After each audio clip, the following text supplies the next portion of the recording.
Iya.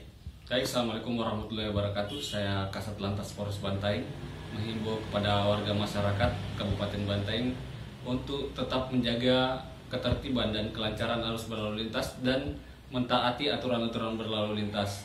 Bagi saudara-saudara yang menggunakan kendaraan bermotor, kiranya tetap menggunakan helm.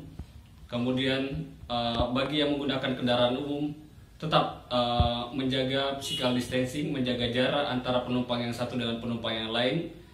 Kemudian di masa pandemi ini kami berharap pada seluruh warga Kabupaten Bantaeng kiranya di masa-masa sekarang ini untuk tetap tinggal di rumah saja. Namun apabila ada kepentingan yang sangat mendesak, dapat keluar dengan tetap menggunakan masker, kemudian menjaga jarak antara sesama.